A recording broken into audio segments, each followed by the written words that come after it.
തെരഞ്ഞെടുപ്പ് ആവേശത്തിന്റെ ഭാഗമാണ് അടി.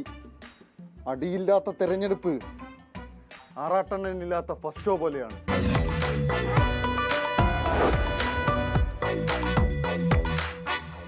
നമുക്ക് ആദ്യം പോകേണ്ടത് കാസർഗോഡ് DCC ഓഫീസിലേക്കാണ്.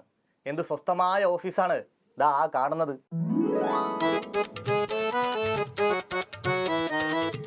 പ്രശാന്ത സുന്ദരമായ കാഴ്ച. എന്ത് പ്രശാന്ത് ശിവനോ?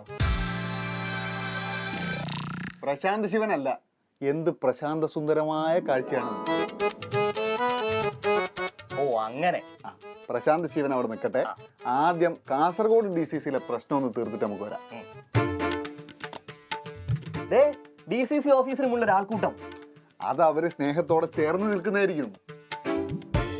അടി അടി അടി. നോ, അടിക്കരുത്.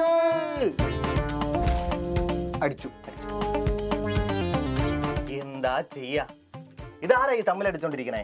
അതിലൊന്ന് DCC വൈസ് പ്രസിഡന്റ്, മറ്റേത് TKDF ജില്ലാ പ്രസിഡന്റ്. ഇതാണല്ലേ ഈ ഉത്തരവാദിത്തപ്പെട്ട ചുമതലകൾ വഹിക്കുക എന്ന് പറയുന്നത്? അതെ, ഇത്രയും വഹിക്കേണ്ടി വരുമെന്ന് അവർ സ്വപ്നത്തിൽ പോലും വിചാരിച്ചാണ്.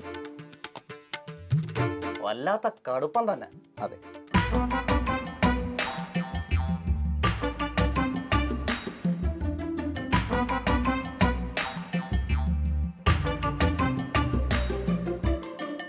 ഇനി നമുക്ക് തൃശ്ശൂർ DCC ഓഫീസിൽ ഒന്ന് പോയിട്ട് വന്നാലോ?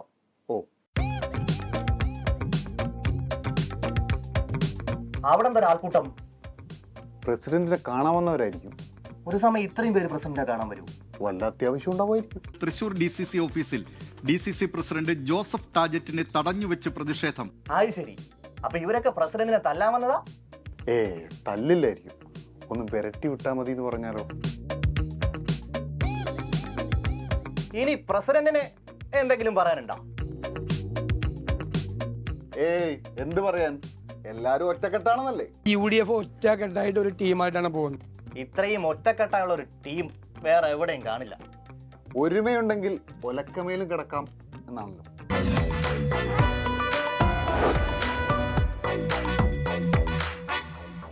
ലോകത്തെവിടെയായാലും ഏത് സമയത്തും 24 വാർത്തകളും ഓഗ്മെന്റഡ് റിയാലിറ്റി പാക്കേജുകളും എക്സ്പ്ലെയിനറുകളും വിശദമായി കാണാൻ ഞങ്ങളുടെ YouTube ചാനൽ നിങ്ങൾക്ക് സബ്സ്ക്രൈബ് ചെയ്യാം.